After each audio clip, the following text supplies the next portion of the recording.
the key management. So I was in that team before in 1999, right? So we're talking about secure by design principle. The moment you want to introduce a system, will be secured the moment you launch it, not after you've been hacked. Okay, right? And being architect, we're talking about balancing risk, control, and cost, because business always have limited fund to do, and you cannot ask the sky, unless you're from central bank, maybe. Okay, because maybe we print money, right? So we're talking about you have a risk and control and money, always challenge. Security product these days not cheap. Our salary is not cheap today. Okay, we're in a great demand now. So start to think your next move. Okay, this is what it's all about. I think our chairperson said talk about networking, but it's not about that. It's about value that you bring as well. Okay, the moment I interview my team, what value you bring, what skill set, what skill you want to complement my team. Part architect, we need to see all this, right? And of course, last but not least, architect talking about pattern, standards, standardization. Right? We don't want to have multiple brand that we manage so that ecosystem is streamlined and all that. So this typically, you can Google what's a role architect, right? But you can see the common denominator of those definitions talking about all these elements. This is what I feel, no? What I've been doing for the past, I think, as an architect role for, I think, 12 to 11 years, something like that. All right, so next slide. All right, so the concern, the challenges that you may face, I think you'll be receiving this from your colleague. Sometimes we say that security is not adequately aligned with business. You buy something that not meeting the business. Your requirement is not consistent with other people, right? with the requirement. Security control not updated. You need to have a tech refresh. Okay, your OS system is not updated and all that. You will receive all these issues. Okay, so architect will understand this. They try to what we call it, to address those gaps so that they can protect the business better. Right. So next slide. All right. So this typical diagram, how architect look things. Besides architecting a solution, we also architect the security function itself. Okay. So the reason that you are here because somebody said that I need a threat intel team, I need SOC team. I need somebody who manage security awareness. I need somebody who need to provide advisory to the system, to solution to project team, because they have a vision. Even the RawSec itself have a vision to create a talent pool. Okay, they want to address the shortfall or shortage of talent pool. That itself a vision, right? Then from concept they go to the lower level design until the system is implemented. Right, next slide. So what is architect jobs?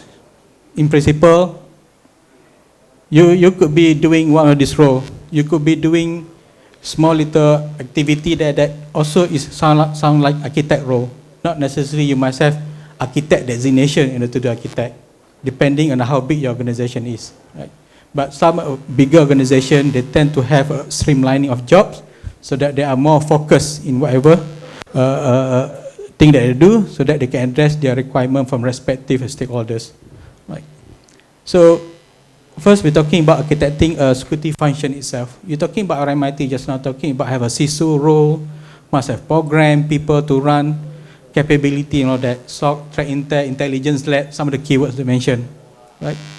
So we're also talking about having a governance compliance, talking about risk management within the cybersecurity, talking about security awareness. So there could be a people there, right, to run the function, people or functions. Yeah. And to further, what you call it, split the role of architect, we could have a data protection architect who dealing with data at rest, data emotions, EDLPs, hard disk encryptions and all that. So these people sometimes they could call the data protection architect. Some side they call it the engineering team, security engineering team that play all these security tools and technologies. So actually you can see the role that what you're doing, especially from this perspective as well. Some people they involved in application security, right? Those people who are doing the secure coding, right? Secure coding, they review the code to a certain extent. They also do the application pen test or application security, secure code reviews. And they also be providing security requirements and how to, what you call it, to ensure the data transfers from one point to another is secure. We're talking about TLS, we're talking about clear session cookies and all that. And these people are primarily doing the application security control. Of course, they have a different skill set altogether, but the bottom line is that they must be conversant enough in various coding language so that they can code securely. Next role, we call it infrastructure architect. This typically talking about those infrastructure components like IPS, network, firewall, storage, and all that. But they must be conversant enough to determine what are the security elements, okay, within those components, because these are elements of securities that define your defend in depth strategy. You need to know all these layers in the end of the day, because when you talk about defend in depth, you talk about people, device, network, servers, hostings, and all that. Then lastly, data. So this is a typical view architect, normally where we need to protect. Okay, so depend where your role right now. Okay, depend you right now. You can imagine the next progression that you want to do in your cybersecurity role. Okay, because I guess you not be doing threat intel all the time. You not be doing SOCs all the time. Maybe at a certain point in time, you want to design your own SOC. You want to take duties or challenge to develop your own SOC, or to provide service to develop SOCs to other people. Okay, to architect a threat intel capability. Just imagine some RMIT said, please do threat intel. Then there's how to do. I think you ask some question, you have guideline how to do threat intel, how to do intelligence lab. That is our architecting question. Talking about component, talking about people, process, technology behind it. That is one architect role also, to see whether how I can fulfill that intelligent led objectives. Okay, right. So next slide. So yes, RMIT is something that architect eats every day. I mean, I'm referring to your artifacts, your documents and whatnot. These are the codes to the building blocks, to secure building blocks. Okay, so you need to respect all these documents so that you know where to refer to whenever you have challenges in terms of what to design. If you have issues, where non-compliance, these are your references, that you need to make to refer to. So we're talking about your own technology policies. Sometimes you need to also read your transformation documents, right? I think some of our colleague here, your organization could be in the transformation state somewhere, maybe doing some little transformations. So what's security impact of those transformations, right? So we're talking about risk management framework, talking about balancing act. You need to be conversant in the risk management framework. Internal control framework. Okay, some control, I think you could be hearing from your auditors talking about detect, protect, correct, right? And NIST model also along that line. So you need to know the internal control framework. And to be an architect also, you need to know about business a little bit, right? Business function, so that you know where to protect your data. Just now our colleague talking about using credit cards over internet, suddenly he didn't get the token code to authenticate. Right, so first you need to know the business model first. If you're doing e-commerce, if you're doing logistics, if you're doing banking and business, right, you need to understand. I was working for the MNC, where I'm advising on the property development, plantation, healthcare, right?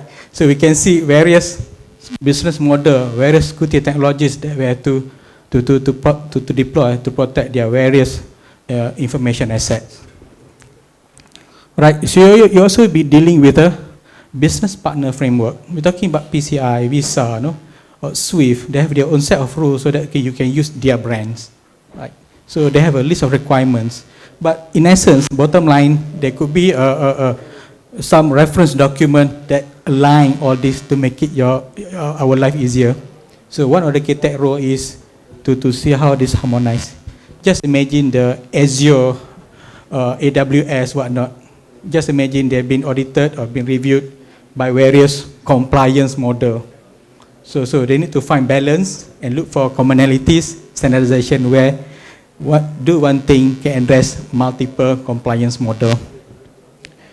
We're talking about PDPA, we're talking about GDPR. This is another another set of compliance tags that you have to follow, you have to comply. If you are doing the manufacturing, you have a industrial control system, set of control, how you control IoTs. And also about, next we're talking about the certification. So we have SAPSA and TOGAF for you to venture into as well. So these are the few keywords that you see being an architect day to day. When you design, you're being hitting most or almost all of these so-called keywords that I described just now.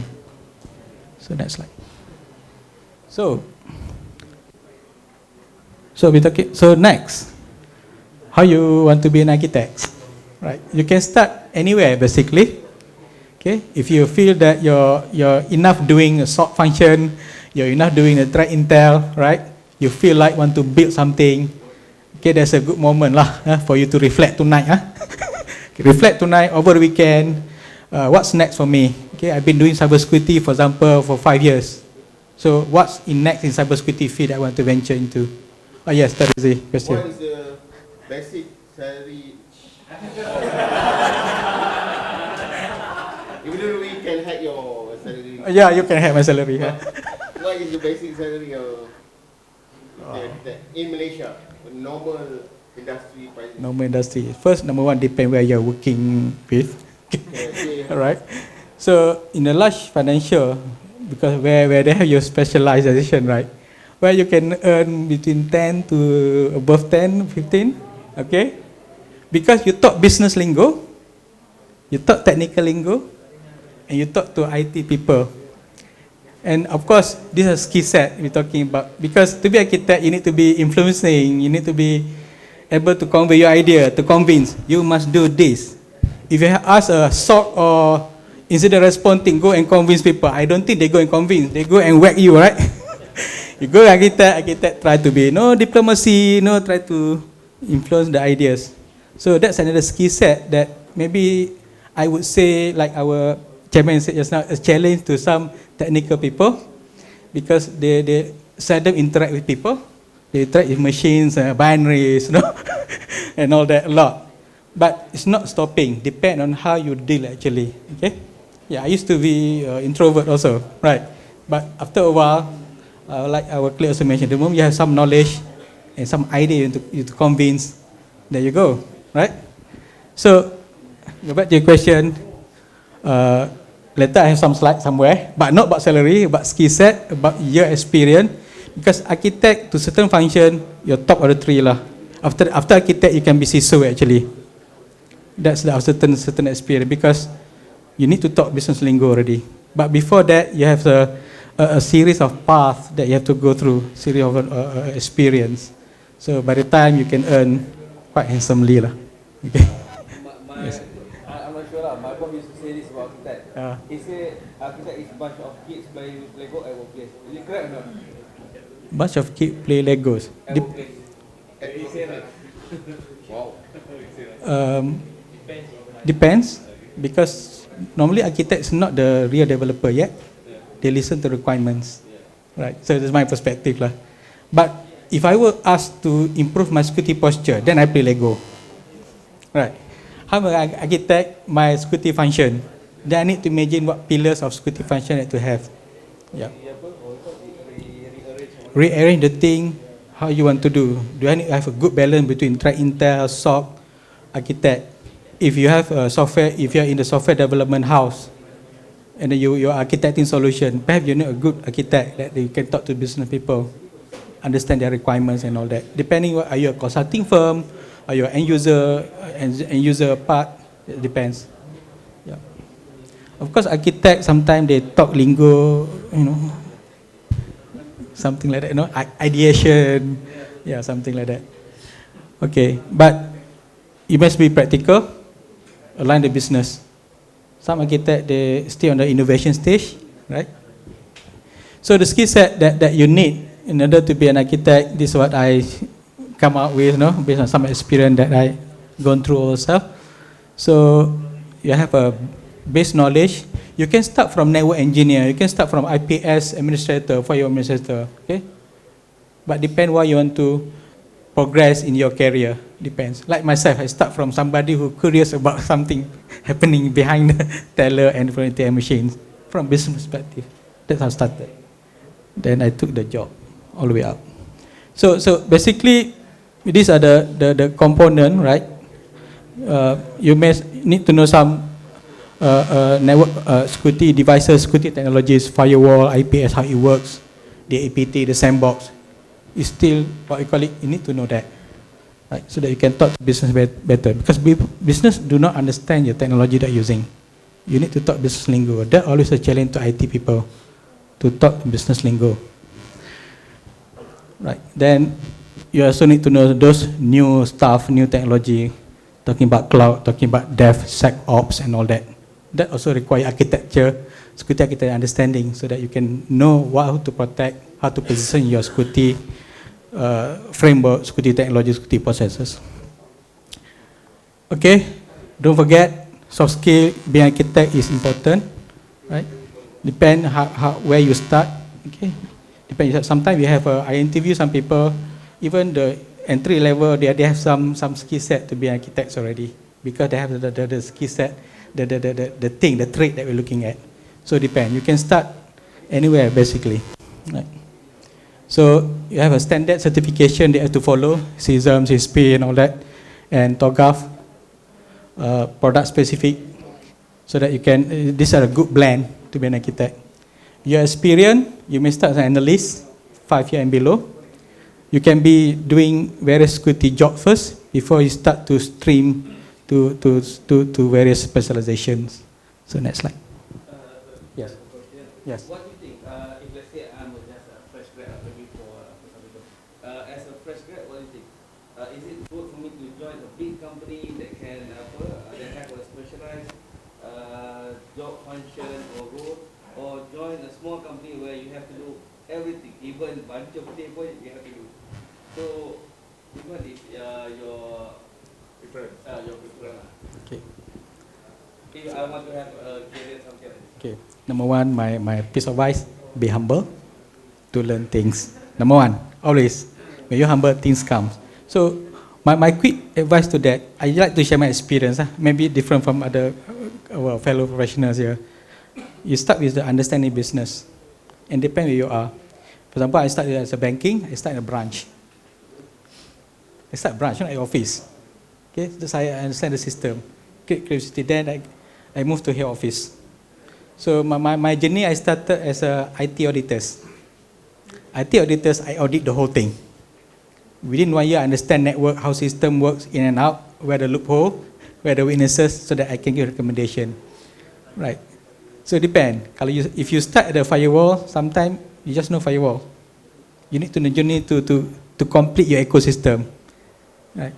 Today, 1 year you do firewall, next you do IPS, WAF, whatnot. Then maybe next you want to do the security technology in terms of DLP, whatnot, right?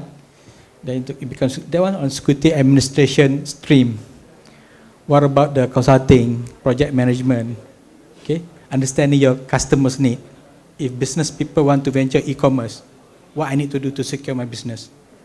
That kind of question that you have to start asking, right? So then you become senior analyst and so on. Next slide. I got chart for that actually. Right. So this is your journey, your career path. Your career path. I think most of us either here, no? Okay, depend where you want to go. Who want to be CISO? It's a top lonely tree, a lot of wind, sometimes turbulence. Most of the time. If you are easily got vomit, got sickness, think twice lah. Okay, right. So depend where you start. Like I said here, the first entry level, you can be security analyst. You can be doing all this. Similar like business. Before you decide to be an accountant or whatnot, you could be doing a lot of things. Then you find love in certain, no? Maybe you find love also at that field, that you work at that field also, in the story, right? So it depends. Your SOC, sometimes the role could be very specific, very specialized, difficult for you to move around. So that's a caveat you have to consider, right? But it doesn't stop you actually. Okay, you can always venture out depending on either you change your organization, whatnot. Okay, right. So you can start analyst 2-3 years, then you can specialize into normally SOX and threat intel come together. This and application administrator and governance come together normally, depend on how big, how small your organization is. Okay. Then you can go up. Right. Okay, so hopefully this serves as some guide, okay, that I compile from my reading, from my experience as well. Either pay better. The horizontal pay better. Okay, so threat intel, if you're good in the dark web, you pay better. No lah. Okay, so basically, I think these days security pay better, right? With the recent hack attacks, whatnot, you need to imagine people like to transform, either hire more people, they start relook their strategy. So that's where the value come. If you are an architect, that's a value come. So normally after incident, people like to re-op the whole thing, reposition, do the gap analysis, put more money. They bring more people. That's architect role basically. Okay, transformation, whatnot. Depend how you position. Okay, so you cannot ask a threat analyst to architect the whole thing, right? No. Okay, no, because nanti jadi skewed to threat intel. Okay, fit for purpose meaning you must have 4 wheels, right? For a car to fit, unless you design 3-wheel car lah, right? I do not know. Okay, but generally all cars have 4 wheels. Generally, right? Either as capability wise or people wise, different. As long as this function exists in your security outfit today, right? Okay, next slide. I think this one. So normally before you engage auditors, before you, there is another slide actually. Tak. Ini. Tak ada. Tak ada slide itu. Yang ada. Apa dia? Tak ada. Okay, tak apa. Right. So normally during part you engage as an architect, you spend a lot of time understanding the business need. So either you architect for a security solution, or you're part of the security team that involve the security solution development. You need to understand business, how the data move, what user that you want to will be using your system, and what are the codes standard that you must ensure they comply with. Then we do the assessment to determine any gaps in the design. Okay, that's why we use threat modeling to see whether it's easily hacked, whatnot, whether password field encrypted or not. Okay, and then we design the control. Control here you can have primary and mitigation. That control could be at infra level, data protection level, or app security, or even business process control. Right? Yes. Security baseline is proposed by the architect or by the security guys? Security baseline normally we work together with the what we want to protect. For example, we're talking about routers, right? We're talking about switches. They have security baseline. BU. So we discuss together to see what the right configuration to adopt as a standard. Yeah. So that proposal, the baseline must be approved by the architect or what? Proposal, yes. In certain outfit, it's not architect person. It will be a committee. For example, yes, network guy agreed this is the right configuration that fulfill our current needs. For example, our business model. Then architect agrees. It's a committee. It's committee from depend on how big your organization is. If your organization have a technical architecture team, then we put this proposal to the table.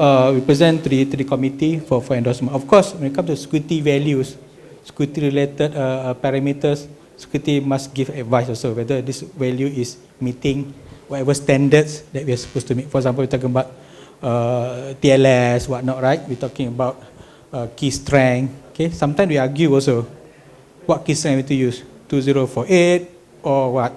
Okay, depending on information classification. We have some degree of risk ranking, and what the right control, what right setting to meet as well. So my answer is number one, product team or technical team we propose, security team we review, so that we align with policies, with standard best practice, what's the right value to implement. Then we sign off as a security baseline. Architect determine the enterprise architecture, right? Yes. For example, the key length should be how much? Yes. Those will be under the enterprise architecture. Architect, we review those, and we gazette as a standard for everybody to follow. Any other views? Okay. That's architect question. Nobody has that. You have different views? That I want to understand better, right? I just want to understand, Mm. because there's not a lot of organizations that have security architect in place. Mm. I want to see the relevance. I'm not saying that you're not relevant. Okay. I want to see understand the relevance of a security architect as opposed to a good security team. Take one of the negara, you have since you're from negara, Mm. you have a very good security team, and you have also a security architect. So I understand you complement each other. Yes. But for an organization, for just a normal organization, do you actually really need a security architect, or this security team is suffice? Like I start just now. Architect is a function rather than a people. If you're playing that role today, for example, you are the network engineer today, right? You are reviewing your security parameters. You're reviewing your configuration of your firewall, for example, or your routers. Surely you have a security configuration there to set up. So what base you decide to use that? Because you mentioned just now, Yeah. there is a team to actually to approve. Okay. This is my opinion lah. Hmm. Basically, for a company to have an architect is depend on the company lah.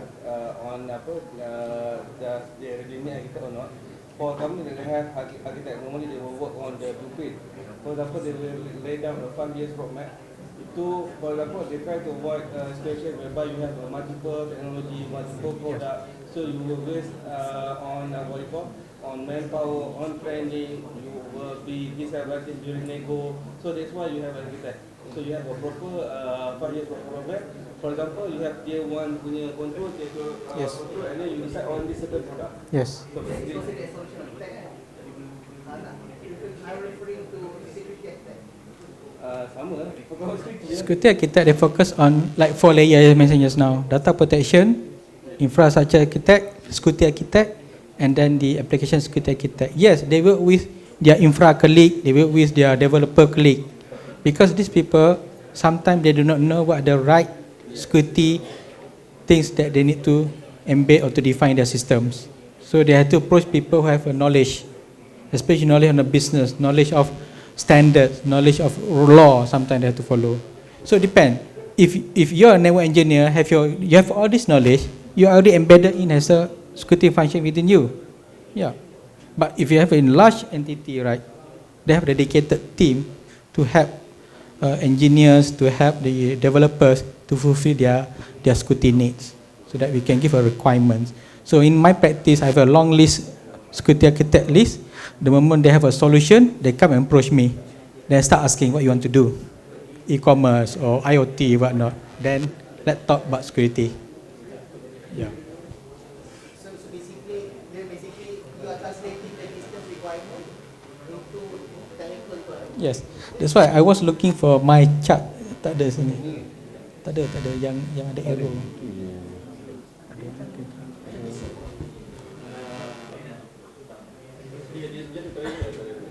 Dia ada satu.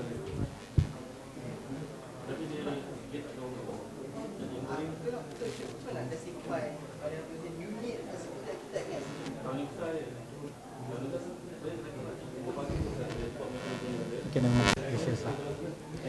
Okay, actually I have one slide, I don't know what happened, talking about linkages between business requirement to enterprise architect to solution architect. From solution architect spin off into infra architect, security architect and all that. It's a building block. It's a building block. If you're doing today, never mind, it's okay already. But I'm talking about specialization, I'm talking about large outfits that they need to have all this so-called knowledge in one central place that they can refer to. That was some banks start doing that. You want a BAU guy, operation guy, to address architecture and framework issue. Because architect normally they sit in the system development. Sometimes they can even do the RFI. Sometimes when we put tender, this my security requirement, please. So we start from that. So in work environment today, the ideal state we start from RFI, RFP, then solution and designing. So depend architect, they have a lead architect or lead,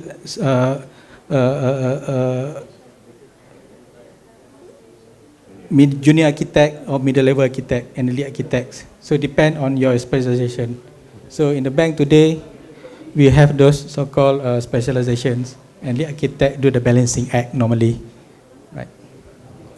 So this is what we're talking just now. Sometimes your design, you may not have the control that you want, then you have to find the mitigation control. Where you sign off, you come ask auditor to come or you ask risk management to come. Can I do this way or not? Because you will not be protecting the business ideally, right? Okay. So then we sign off, we develop, then the security testing will come. Yeah. So in our team, we have a Tarizi team to go and do the security testing to the system. Then they identify the vulnerability area. Right, so next. So normally, the engagement, the deliverables that we show our values to be an architect, first we come up with a security requirement during RFI, RFP, technical architecture reviews, solution recovery, solution requirement or business requirement specifications. And we couple with that with a risk assessment in terms of threat modeling, security requirements, and whatever mitigation or exemption that they need. Then we validate this through security sign-off whenever the project team start doing UAT, and we validate further with the VAPT or security testing or secure coding to validate the security requirement that is spelled out, fully addressed by developers. Right. So in a nutshell, so go back to the title, I don't know if it's the right title, Journey to the Enchanted Forest. This is the forest our CISO taught, and these are one of the architects' thinking. You could be doing the network security architect, cloud security architect, but in essence, if you are aiming for bigger role, actually you are architecting the entire cybersecurity functions. So define your path, where you want to go next 3 years, don't stay there too long, progress. Okay, it comes with the value and the money as well. Right. Okay, so any question? That's my last slide. Right, so hopefully this is the first attempt so that we can introduce cyber architect topic in the RawSec. Yeah. Any question? There's a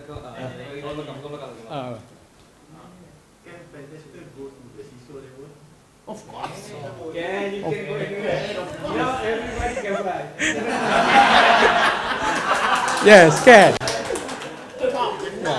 I optimistic. Depend, you know the terrain, you know the path. That's it. Macam you hack lah, right? You must know open port, right? You must know binary IOC before you hack also. Reconnaissance, right? You need to know all this. Then you can go, next step. Again, if you want attempt to go CISO, CISO is political role also, right? Okay. That's the tough part. You need to hack people also. You need to hack people when you are CISO. Yes. Social engineering very high there. NLP, political, you need to use all that techniques. All right. Any question? Any question? Okay. Right. Thank you. Ada. Bagi ni tak guna. Bagi. I think I would like to thank Mr. Kamaruzaman. So I would like to ask Mr. Abu, our co-founder, another co-founder, Gezek, to give a memento of appreciation to Mr. Gezek. Thank you, Mr. Gezek. He's a truly architect. He's not just architecting cybersecurity. He also architecting house and building. Seriously. Okay.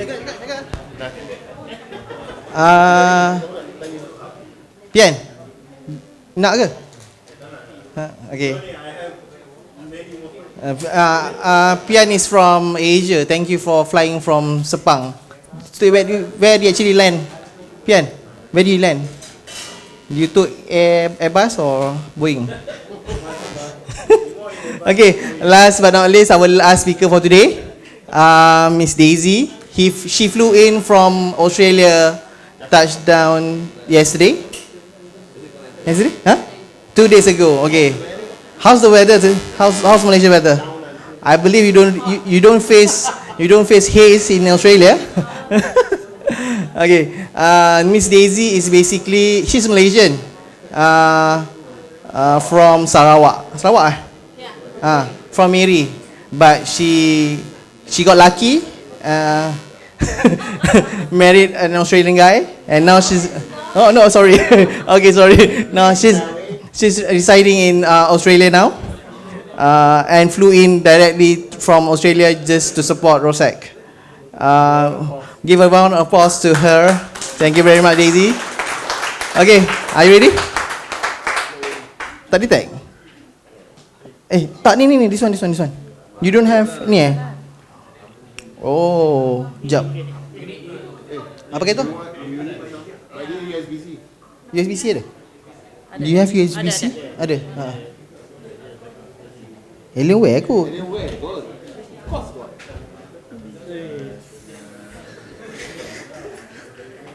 Apa dia? Boleh.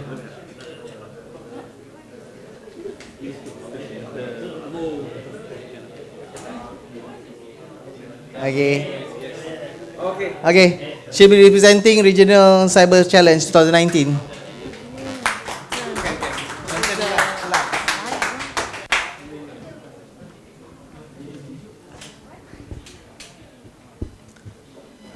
Good evening, guys. So good to be here. How are we? Are we still all right? Yeah. All right. Very good. Thank you for the introduction. Very brief introduction. That's what we need. You don't want to know more about me, but trust me. No, I'm joking. Okay, I just want to share with you this slide. This is going to be a very, very short slide. I just want to share with you a very, very important event that's going to happen in November, 22nd of November. Okay, it's called the Regional Cyber Challenge 2019. This particular event is brought to you by SilentSec and Cyber Lab. And it's online challenge, okay? And the challenge is in conjunction with the Australian Information Security Association Perth Conference, ISA Perth Conference. And yes, it's going to be held on the 22nd of November. And this year's theme is change the rules, up the games. So this is why we organized this challenge. So there are a few others satellite events going on around that time, but this is a regional event which involves so many countries so far. Okay, New Zealand, for instance, going to send two teams, but they said they're going to send at least 10 teams. The two confirmed teams are from the telcos. Australia, of course, because we are in Australia. And Malaysia, yesterday I was in APU presenting the same thing. And hopefully they will send a few teams as well. So I spoke to Kyril? I spoke to Kyril about getting representative or team from RawSec. That's going to be very interesting.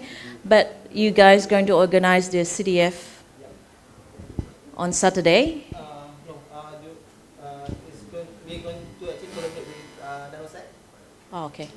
Okay. So one of your We're going to select the team, the winning team. Yeah, the winning team gonna get free participation to this challenge. Okay, that's nice because that's worth about $100 per person. Okay, I mentioned to you a lot about the regional cyber challenge, but you probably need to know how it is running. It is going to run on cyber range, RawSec cyber range. I'm going to show you the video in a minute, but just a little bit of information about cyber range. It is a military-grade technology for your cyber exercise, CTF, training, and competency assessment, etc. So it has been used by many countries so far, especially by the ITU. Any one of you involved with ITU event? Ah, well done. Okay, yes, so it has been used by many countries with thousands of participants. It is online, it is on the cloud, but we also have on-premise appliance, which is available. You can contact me anytime if you want to know more about that. And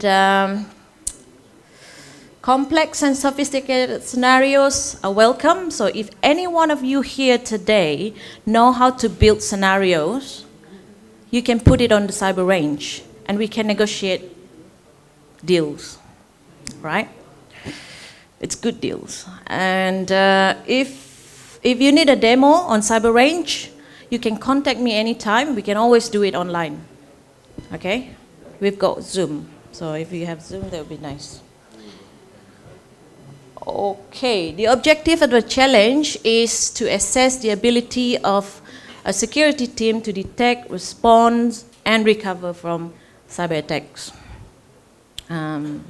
So we encourage you to have multidisciplinary competency if you like to participate. Any questions so far? Good. Challenge model. All right, challenge model, it is modeled after the ITU Cyber Drill Challenge that you have participated recently. The challenge will last for at least 5 hours on the day itself. It starts at 8 o'clock. I'll mention more about that later. But you have access to your own infrastructure to defend from and respond to ranges of security attacks. We're probably going to give you 1 or 2 scenarios on the day, okay? Not necessarily just one. Yes. So participating team are expected to use your own laptop. You need to have your own internet connection. You probably need a VPN as well. Depends on the challenge scenario, but it is important that you have your own VPN on the day ready. Okay, so because this is online, you can do it anyway. You can, if you decided not to get up in the morning and walk out from your bedroom, you still can do the challenge from your bedroom as well. Okay, provided you have the internet connection. Okay, I mentioned earlier 3 to 5 participants, 3 to 5 team members in one team. The top 3 teams awarded the most points will receive a prize and certificate of recognition. Daisy, your time for the TTF is Australian time or Malaysian time or whatever? Yes, we'll get back to that. 8 o'clock. 8 o'clock Australian time. Now, Perth and Malaysia, same time. So you don't have to worry. But participants from Melbourne and Sydney probably need to check their time. Okay? So this challenge is open to anyone who is 18 years old and over. So if you are 17 years old, I'm sorry. Are you all 18 years old? Ah.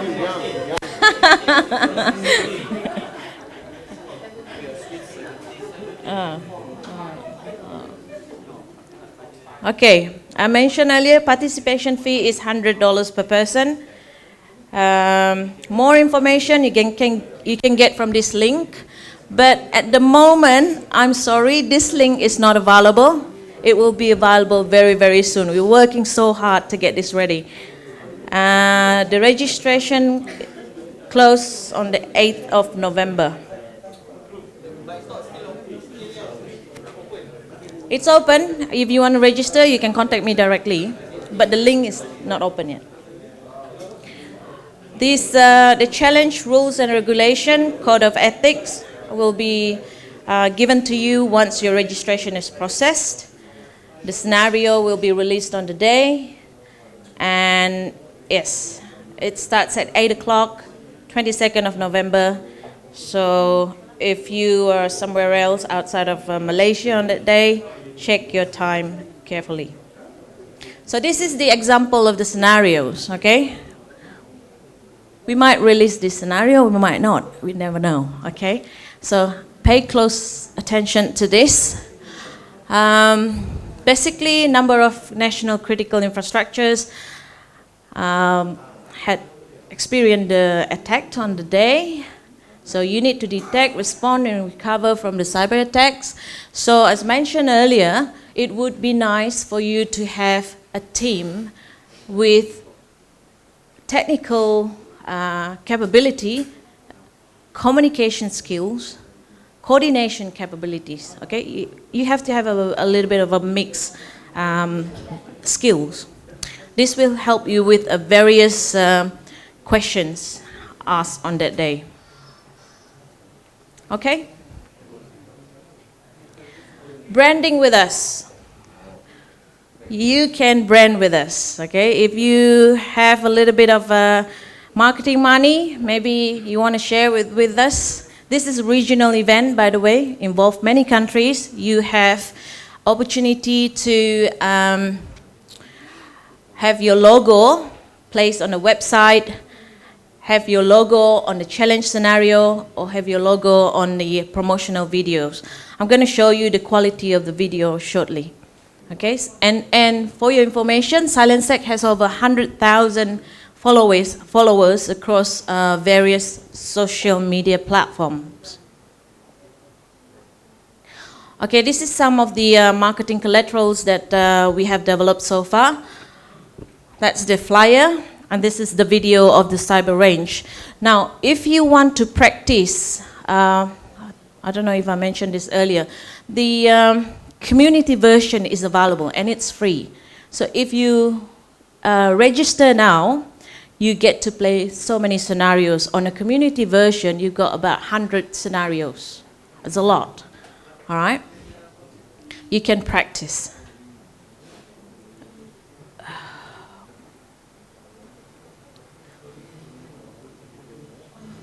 All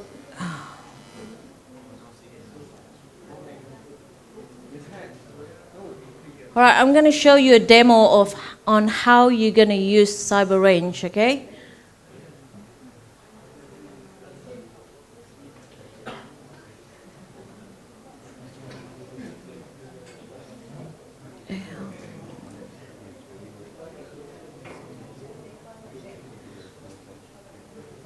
Do we have a volume? Huh? Volume.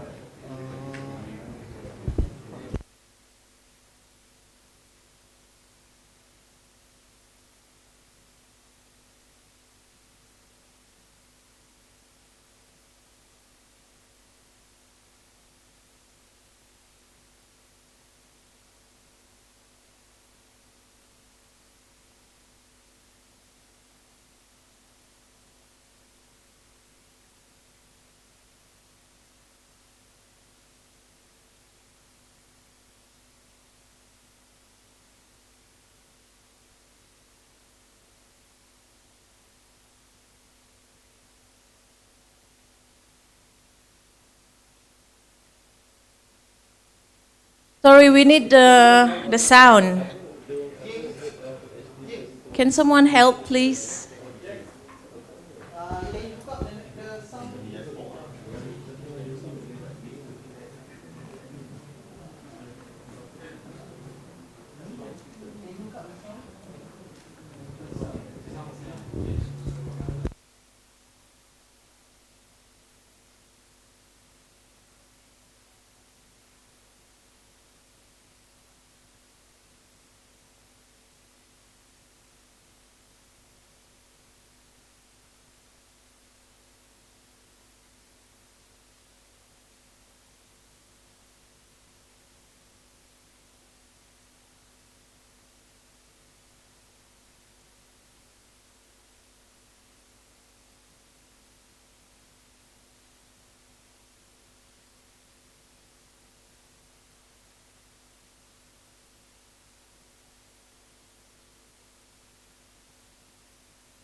Questions so far?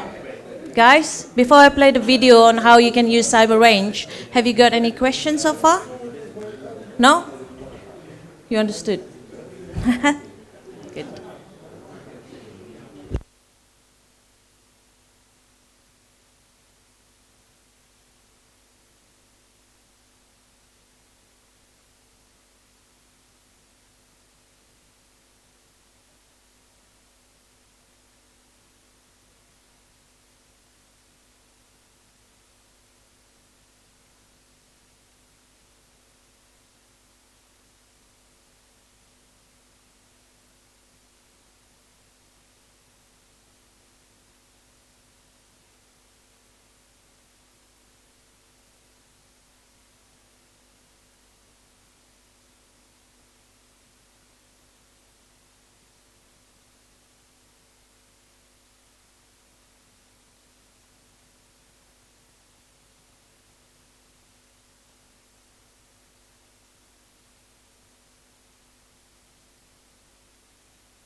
All right.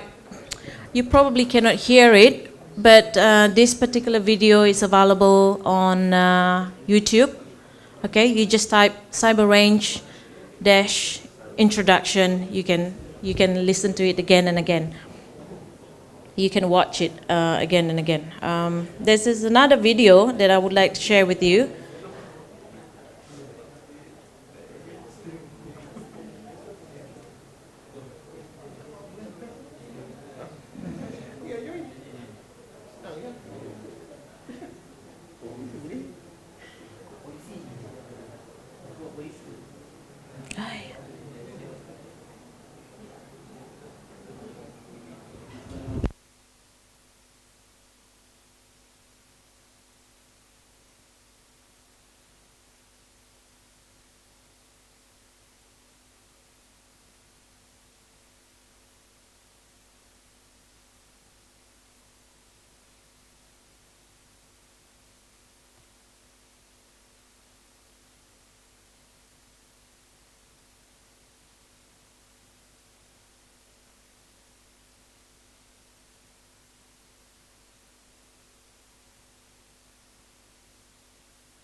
Well, guys, thank you so much for your attention. As I mentioned earlier, this particular cyber range is, the community version is available. Jump onto it, register, play. Time to play. How do you differentiate your platform with the hacker box? What is the advantage of yours compared to the hacker box? Hackerbox. I have not heard of Hackerbox. I'm sorry. I wouldn't be able to tell you the difference. But I will check and I'll get back to you. Can I get your contacts? Yeah. Thank you. Hackerbox. Okay. Any questions? No more questions. Okay. Thank you.